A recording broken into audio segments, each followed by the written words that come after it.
The next adventure our JavaScript is going to take us to is working with the Open Weather Map API. So with this, we will be able to get location-based weather information, and then we'll display that information on our web page. So to do that, we're going to go to openweathermap.org to get some information. The first thing that you will need to do is you will need to sign up. And when you sign up, that's going to give you access to the account. Now, a few words about that is if I look into pricing, we're going to be using the free version of Open Weather API. We're not going to be using a paid version. There's no reason that we need to do that, because unless you're going to be trying to access the weather data 1,000 times per day, I don't see that happening, or 60 times per minute, again, don't see that happening. We're just looking for some basic current weather information for this particular project. Now, if we wanted to do something that was more robust or complex, we could certainly look at doing that, but we're not. We're going for the free version. So don't go anywhere that requires you to pay on it. So if you haven't signed up for it before, you're going to click on sign up. So I'm going to click on sign in because I already have an account, and I will log into the account. I'm signed in successfully. Brilliant. Now that I'm signed in, what I need to do is I need to go to API keys. And we can get to this at any time. After we're logged in, we can go find where our account option is at the top. So if I go to API keys, then I will see I can create a new API. So I'm going to create one and name it class demo. Name doesn't matter. The number of API keys you create doesn't matter, because what we're doing when we create these is it's giving us a key that we will be able to then use as part of the process. So API was created successfully. Key point to remember is when we're doing this, that if I make a key and try and use it immediately, it may not be available for me. Now I'm going to click on guide. When I go into the guide, it's going to give me some instructions on how to do this so I can read about what's going on. We can see step 1, we completed that. Now we have the API documentation. We're going to want to read through that. Again, we don't need to use the subscription because for our purposes, we don't need a paid option. If I look here, it says I can make a call using the real API and find out more about it on the documentation page. And I'm just going to highlight that and open it up and put it into a new link. And now I'll see it's giving me, hey, that API is not valid because I need to use my API key. So I'm going to go and grab one of my API keys that works. And with that API copied, I'm going to replace that API key here. And then when I do that, I'll see that it gives me some data. So this data is JSON. We see the curly braces, we see the key value pairs, I see the double quotes surrounding everything, but it's a little bit hard to read. So to make this a little bit easier to read, we're going to JSON copied. I'm going to go into my JSON formatter that we looked at previously. I'm going to paste it in and process it. And now we can see that it tells me 1, it's valid, 2, it's organized it into a more organized document structure. And if I open this up full screen, I will see that now it's expanded everything out. So that tells me that if I want to know the latitude and longitude of my request, there it is. So to access that, I would save this as an object. So I could call this my weather object and go weather object dot coordinate dot lon, and it would then give me that value. Or I could go weather coordinate or weather object dot weather and then square brackets 0, and I could grab this information here. This is going to give me an ID with a number, a description of the kind of weather, an icon which corresponds to a graphics file, so if we wanted to access that, we could. Things we do care about are things like temperature and wind speed. So these are all things that we're going to work with. Now we'll notice that these temperatures do not look like they are in Fahrenheit. They're defaulting as Celsius temperatures, but we can modify our request here, and I can add an additional parameter onto this. So I can say units equal imperial. Now when we run it, we can see my numbers change. So let's copy that, go into the formatter, go back up here, paste, process, and this time when we look at it, we're going to see, hey, look, the temperature in London in the UK is 63 degrees, feels like 56.79. So we can see, and the wind speed now is in miles per hour instead of kilometers per hour. So we can see how things are changing by switching our units. At this API request, we will see that our query is using a city name and a country code as part of it. So that tells us we're off to a good start. Now if I click and either go in the guide or go into the API, this is now giving me our current data.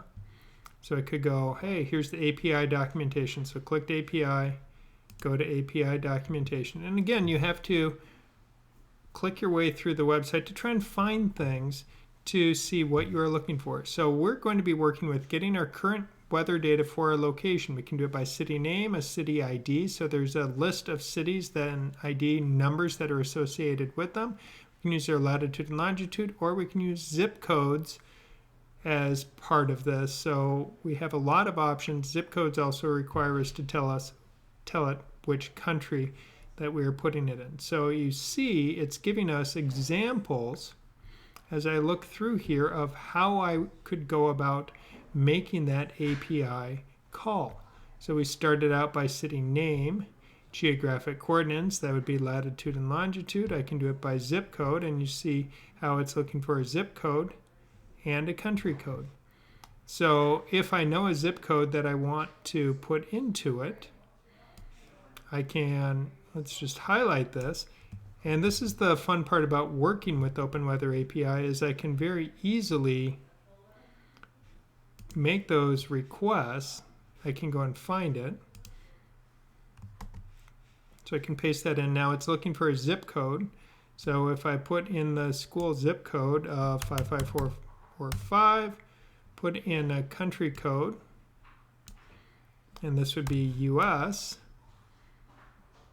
And now I'm going to go back and grab a API key that works.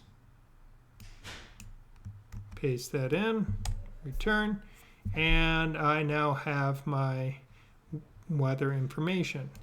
I'm also going to want to add in units equal imperial.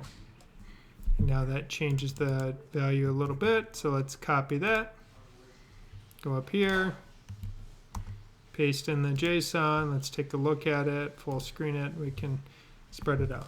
So this gives me the JSON file that I'm looking for. I don't need to store the file locally. We will just use our XML HTTP request, our HXR for short, to access the Open Weather Map API to retrieve this data as text. We will use our JSON parse to parse it, and then we will be able to display the individual pieces of the data that we are looking for. Working with this, now that we see how we can make these kinds of calls, we're going to return to our JavaScript file and start writing some code to make this happen. So to start things out, we're going to go into our script and let's grab our paragraph. So we'll just use the query selector and the paragraph, because theoretically our paragraph will be part of a larger page. That would be the hope. we will grab the containing element for it. That's the div weather bug. And then I will grab the paragraph inside it. Now, the next thing that we want to do is we're going to set up a value. So this will be our open weather data. And we'll set it equal to curly braces, not square, curly braces. This will be the object that will hold. Just going to move it up on the screen a little bit here so it's easier to follow along. This will be the object that's going to hold our data. Now let's create our HXR. So this will be a new XML HTTP request. Notice XML is capitalized, H is capitalized, and R in request is capitalized. A couple parentheses after that. Then we will tell our HXR to open. And the open it's going to do, it's going to use get. And then we're going to have the URL that we want to go to. And this is where we're going to take a break here and think about something. So what is a good practice is not to store the API key directly in this file, but ideally it should be stored on the server and stored in a separate file. So to do that, what we can do is we can now create a new file. And for this new file, I'm just going to save this as my open weather API key.js because this is going to be a separate JavaScript file that I am going to save.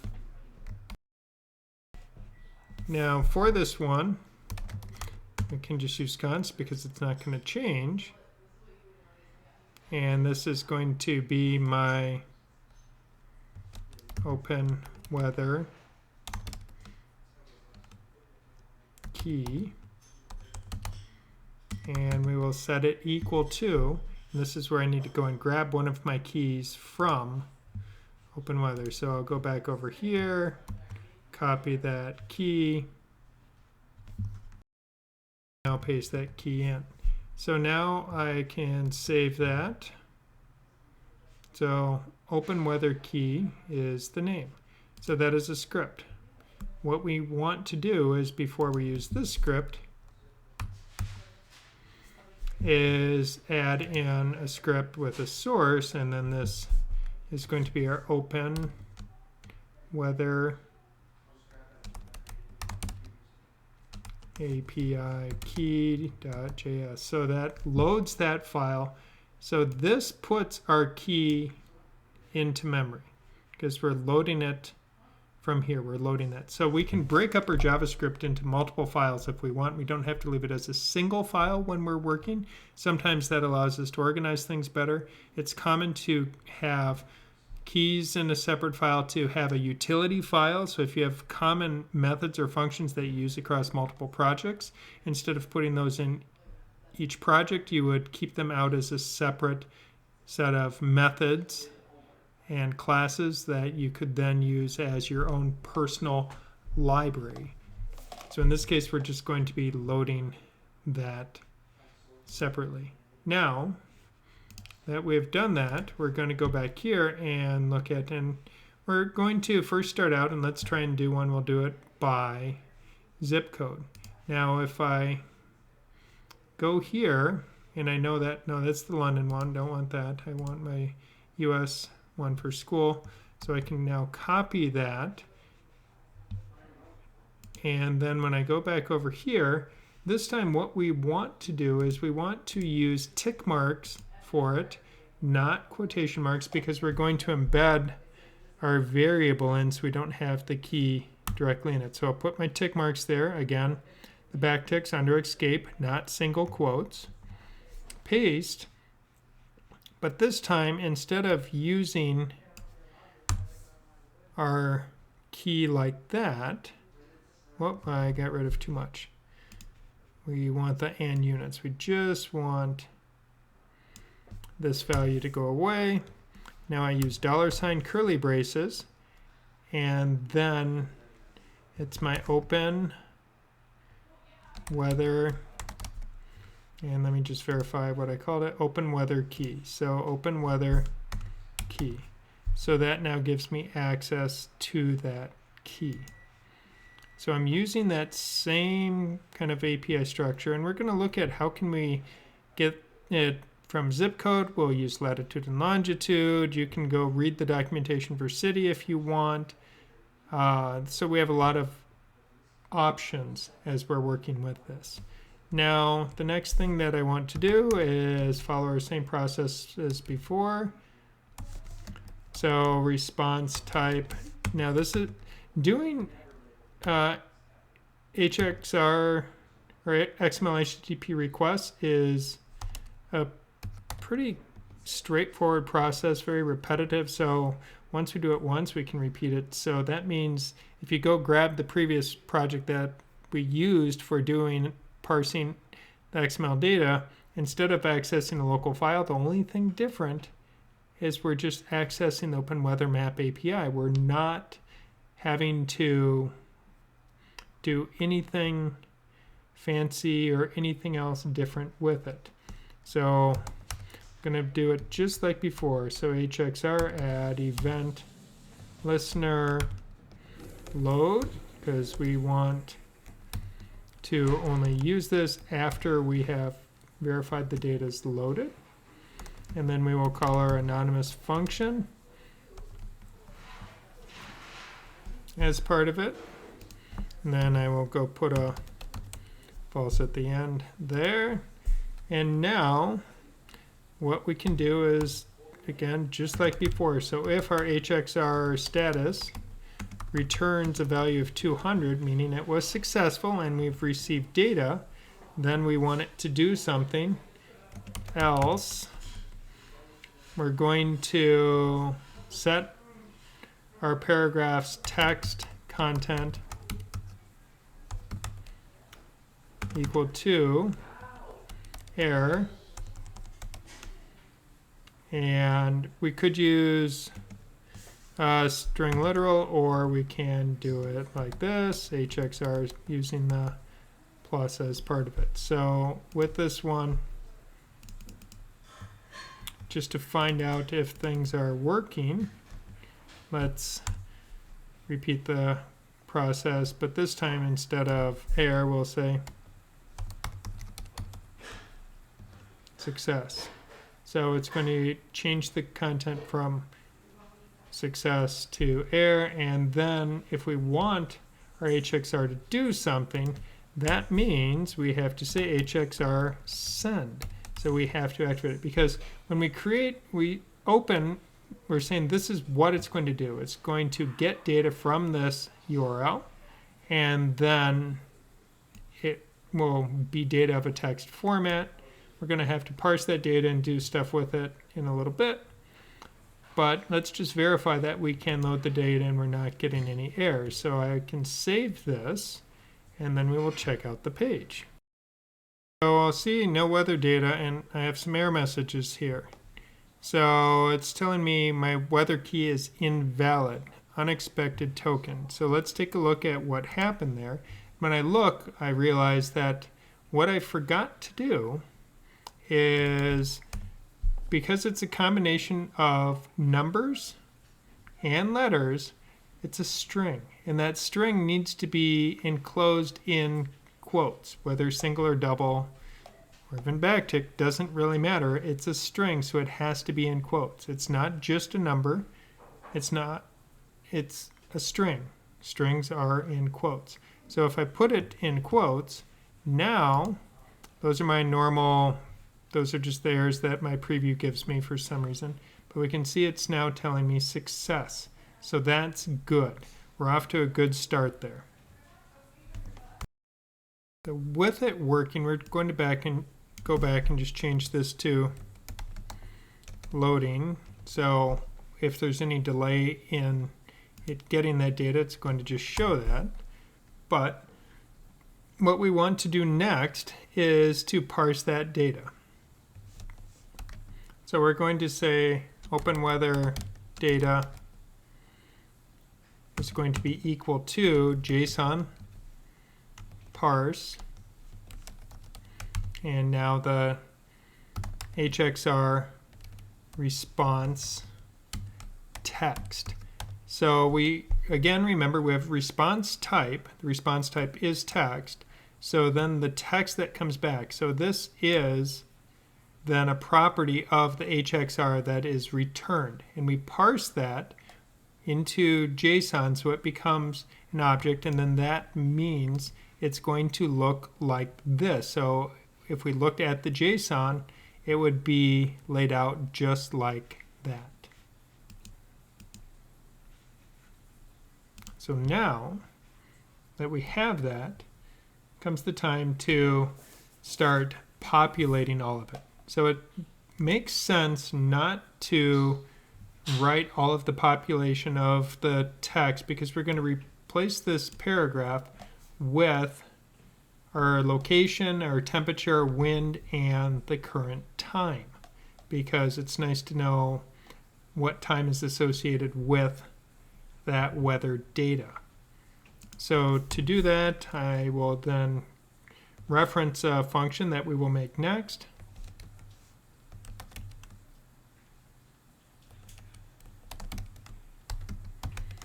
So we'll call that populate weather info. And then we'll populate our weather info function here, and this is where we're going to start doing some things. So the first thing I want to do is I want to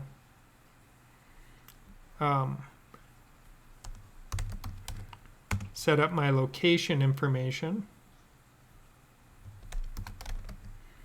And my location is going to be equal to my open weather data. And now if we go back to the JSON and we look at that JSON, so under the JSON, you'll see down near the bottom I have a name. The name is telling me where it is.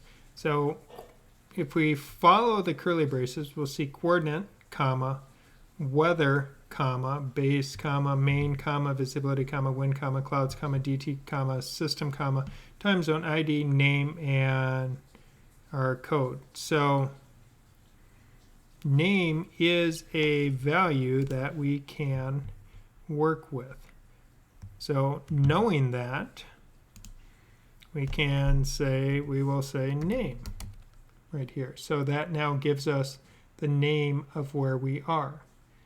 Now, looking back at it, so I'm just going to make a list here of things that I want. I want my name, I want my temp, I want my wind speed, and I want my time. So this is going to give me the different things that we are looking for here.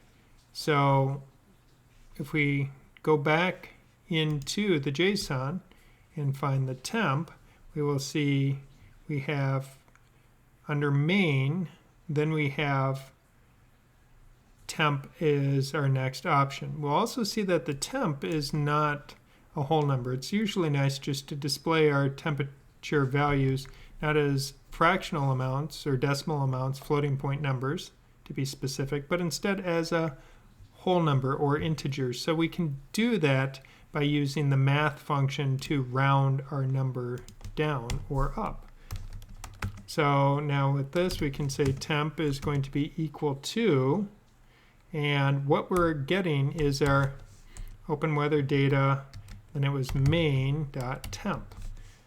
But I want to round that number off so that it gives me a better value.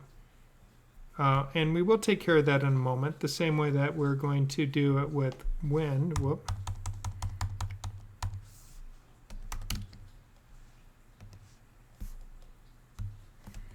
So let's grab our wind, and this is our open weather data wind dot.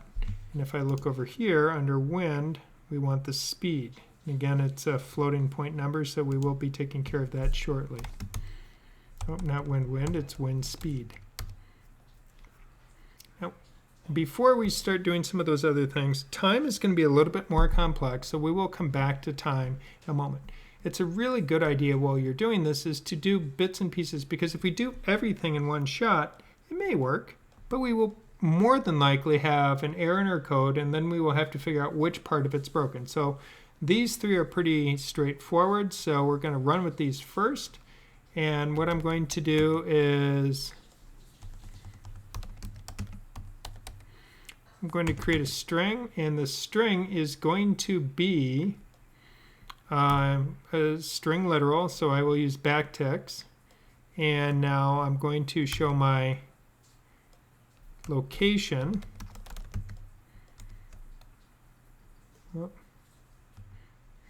And then after my location, I'm going to show the temperature. And then what I can do after that is I am going to then show my wind speed.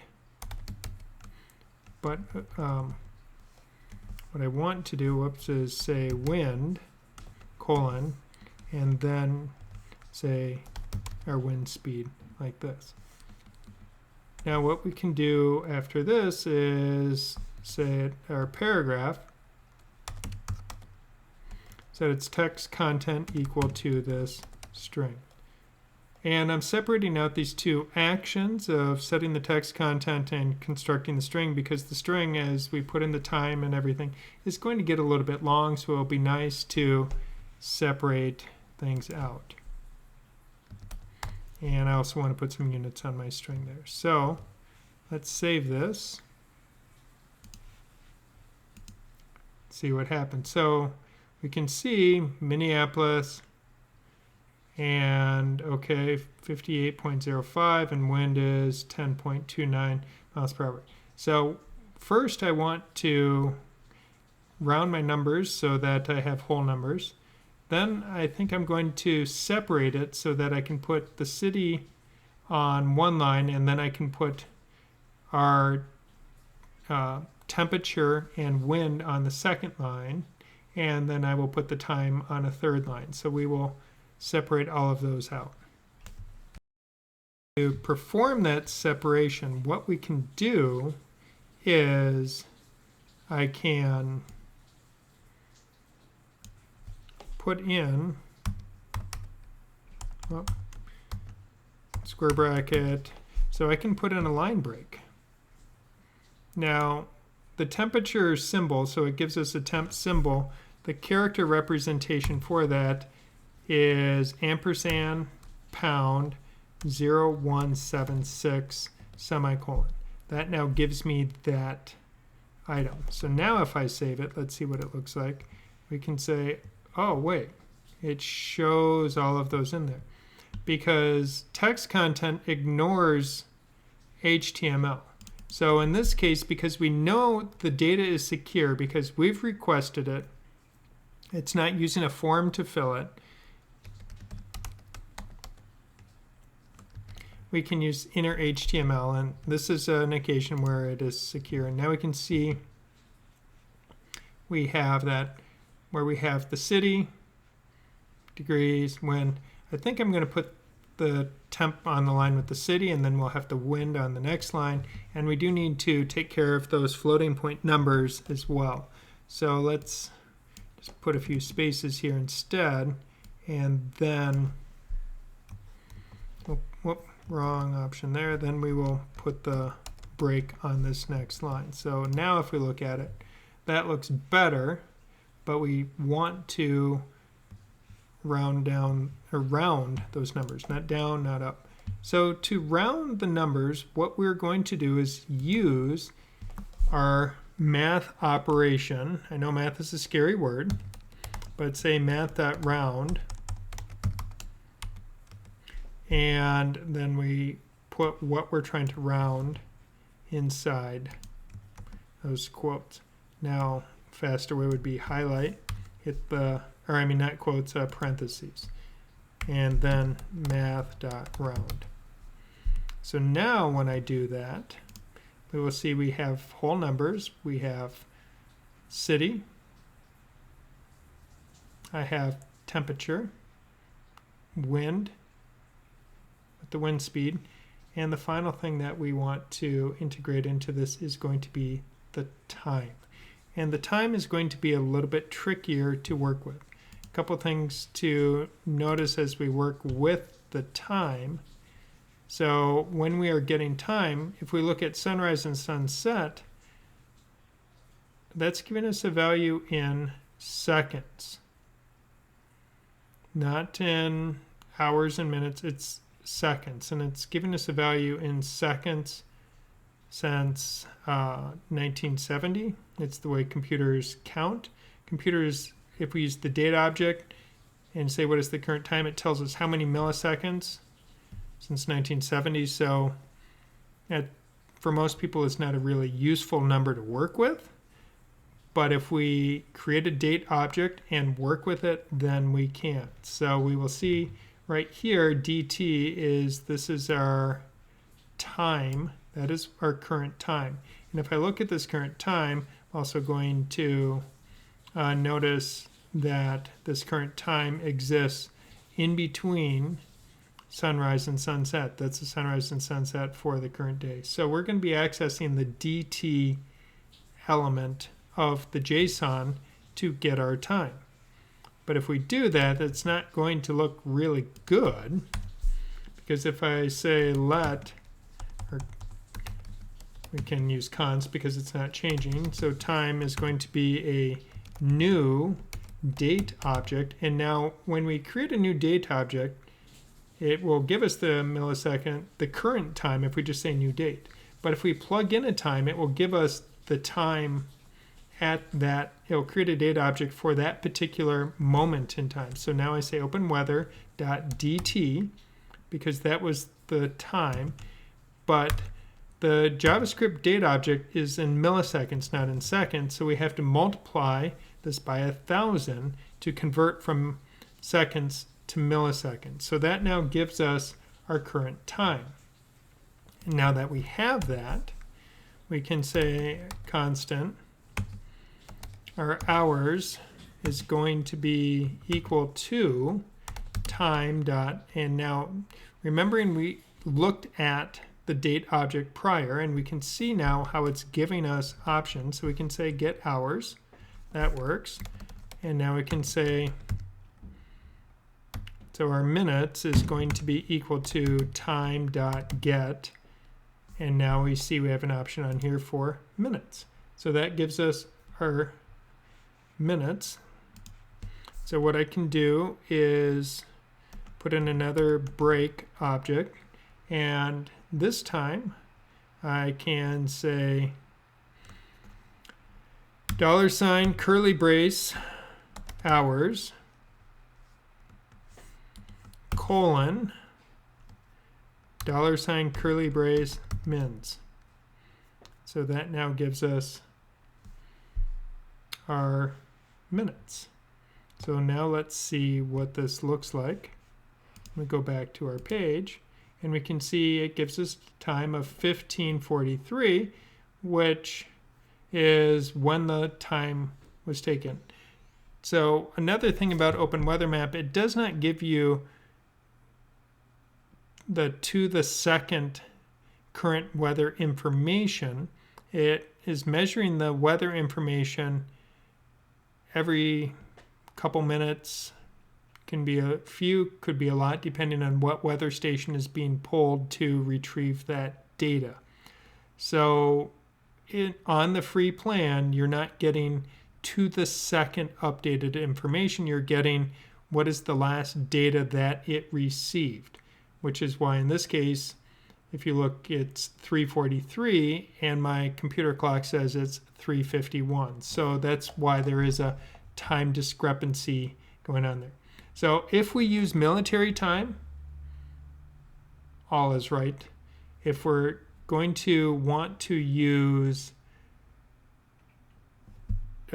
AM and PM time, then we're going to have to do things a little bit different.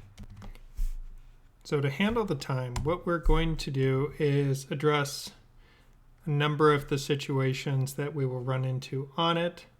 So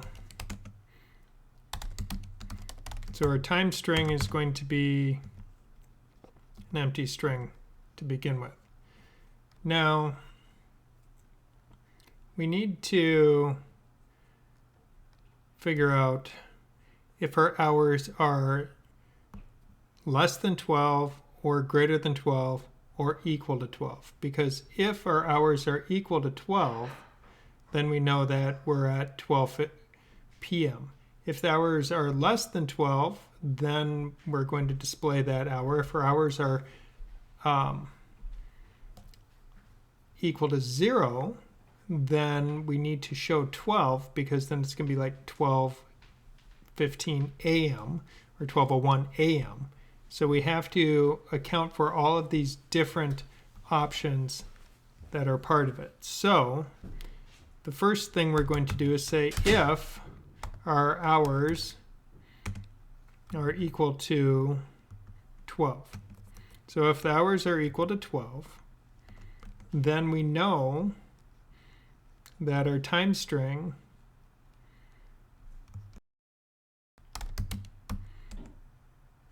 is going to be equal to backtick 12 colon, and then now we need to show our minutes string. So $ curly brace minutes, or minutes, mins, and then space PM. So that's our first case that we're working with. So hours, if hours is equal to 12. Our next will be else if hours are greater than 12. Then what we want to do is set time string equal to, and this time it's going to be, so if the hours are greater than 12, then we need to subtract from it. So backtick $ curly brace, and then we can just do the math right here, hours minus 12. So that now allows us to subtract the hours, and then again colon $ curly brace our minutes, and we know that again this is PM time because we're at hours greater than 12.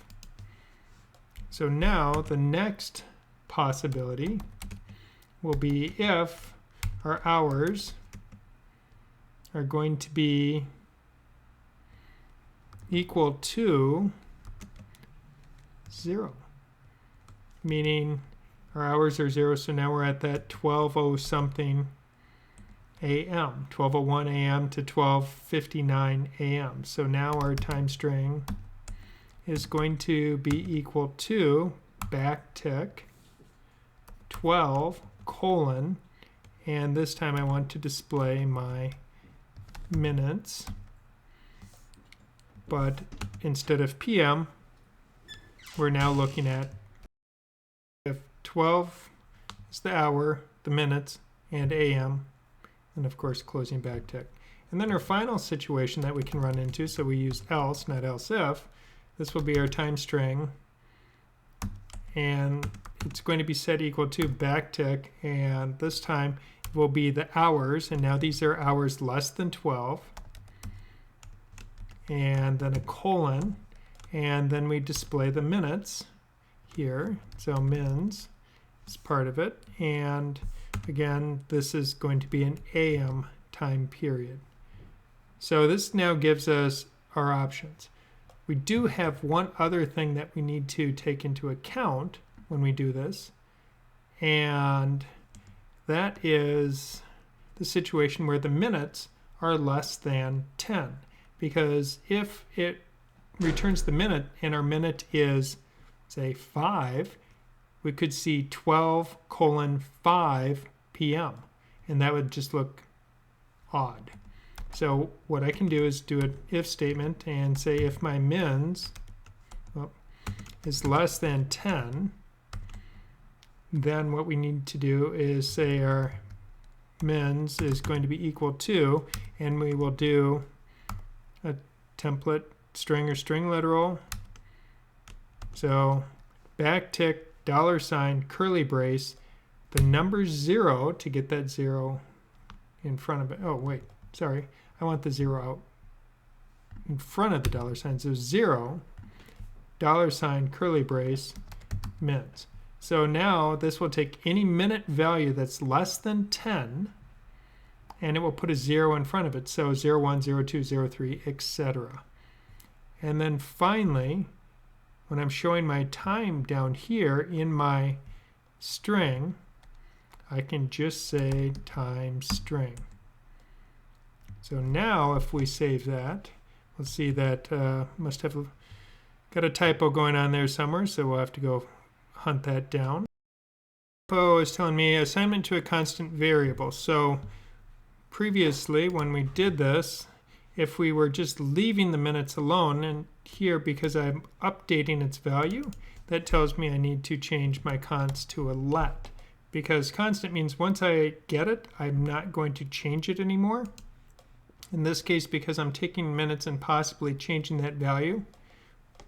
So we'll save it, and now no new error messages there, and we can see 4:05 p.m., 4:06 p.m., so pretty close, still 58 degrees. Our wind is 10 miles an hour, and we have our time. So we've now been able to successfully retrieve weather data, populate that weather data, and format a date and time string handling AM and PM options. Now, if you're going to use military time because you're comfortable with that and that fits with your workflow, you don't even have to mess with any of the time stuff, and you can just grab that date time, convert it to hours and minutes, and call it good, like what we saw on the first run through. So we're off to a good start here. Now, this allows us to get our weather data by zip code. Now what I'm going to do is take a look at getting weather data by latitude and longitude. Going back to the Open Weather API documentation, I want to get my location based on geographic coordinates. So if I look at how to do that, I will see the API call, instead of asking me to get it by zip. So instead of weather ? Zip, it's now lat equals and lon equals.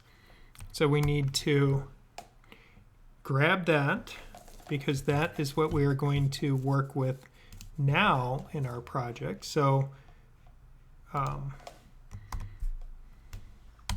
going to come back into that. So going to comment out the previous one. And this time, we'll see instead of zip equals and US, that is what we're going to then replace with lat equals and long equals. So we have to then get a latitude and a longitude value. So I could hard code something in. I've found some values that I want to work with. So I have a latitude value, so I'm going to copy that. And now, currently, because I'm hard coding it, I put it in. Later on, when we are accessing it by using our geolocation API, where it will provide us with the latitude and longitude value, then we will be adding it as a temp or a string literal using the $ curly braces there. So we're going to now replace that with this information there, so our longitude is equal to that value. Now this line here, we'll comment it so we don't get any errors. So what I can see is I am now getting weather for this latitude and this longitude value. I retrieved those values from Google Maps.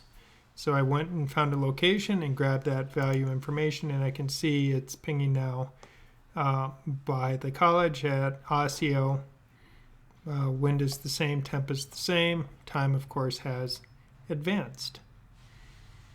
So we're able to get latitude and longitude as part of it. The next step that we want to look at is how can we combine geolocation with doing this.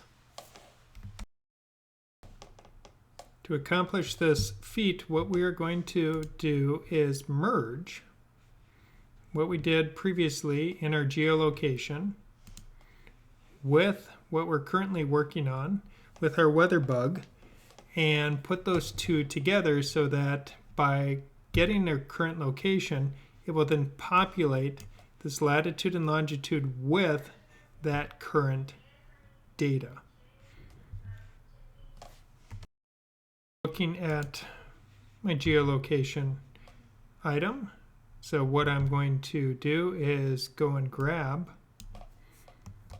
my button and paragraph, and we can put those in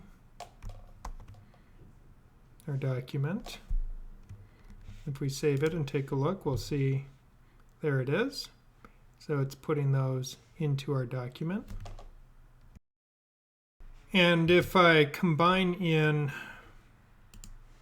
essentially combining more of the weather bug into this one, so use all of this, bring over that CSS and put everything in the main wrapper so that we have main holding our weather bug div as well as our paragraph, and that, save that. We'll see that now it positions everything on the page a little bit nicer.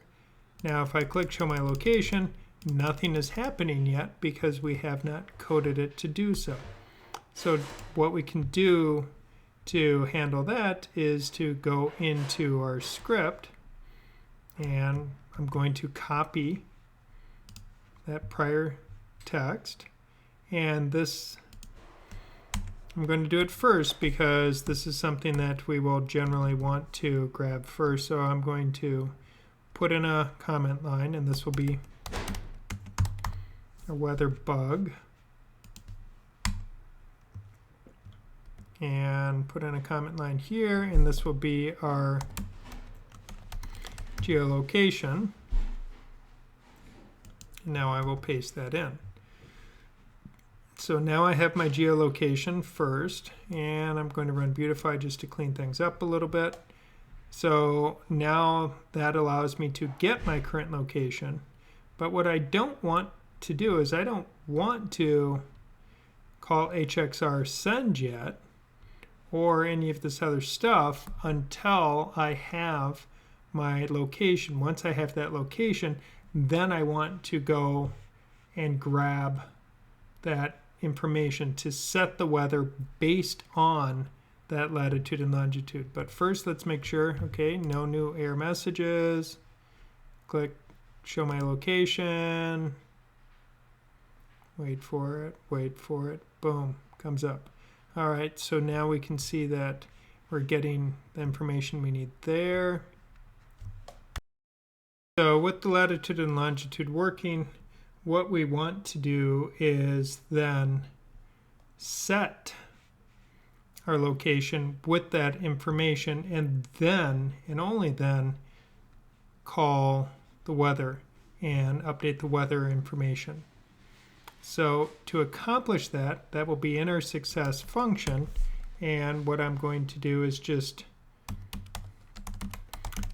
create a method called setWeather. But what we want to pass into it is I want to pass in my latitude value and my longitude value. So when I call setWeather, I'm going to send it the information that we get by using the geolocation lookup.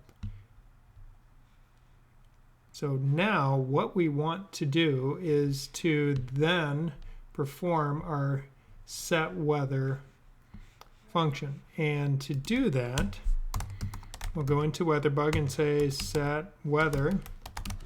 And now this time we're going to pass into it our latitude and our longitude. So we're going to pass in those values and work with it. Then what I can do is go through, and we are going to cut that text out of there. So populate weather info stays as it was. So we're just moving what was not in a function into a function. So now getting the weather bug paragraph, creating our container to hold the JSON, establishing our XHR request, opening add listener for that load, and then finally, after we've typed in all of that, we then send out that request. The key thing we want to do now is we want to then use our string here, where we use our template string, or string literal. So $sign curly brace, latitude and longitude. So now it's going to use those values that we pass to it. So we're able to then pass in that information to the weather bug so that it will be there. So when the weather bug comes up on screen, by default it will say no weather data. As soon as we retrieve the weather data using geolocation, it's going to call set weather and pass into it the latitude and longitude that we established in our success function. And then when we do that, we can then use that data to make our open weather request, populate that, and then parse it out into a JSON object, call populate weather. That will put it on screen for us. My screen, it says show my location. No location yet, no weather data.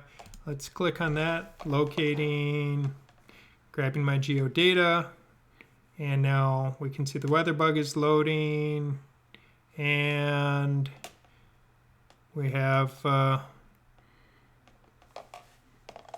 problem.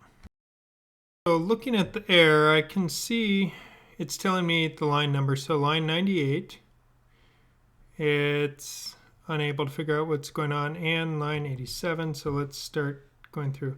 So line 87 calls populate weather info, and it says open weather data does not exist. And the reason it doesn't exist is we defined open weather data inside this function. We defined this paragraph item inside that function. So when I try and set the paragraphs in our HTML, that's going to kick out a second error. So we have two options. One is that I could define these two values outside of this, making them global variables so that they exist for my whole program. The other alternative is that I could pass in that data. So I could say open weather data and P, I will pass those in, and then I can set those as values here as open weather data and P here. So now I pass these objects, P and open weather data, because it's a JSON object.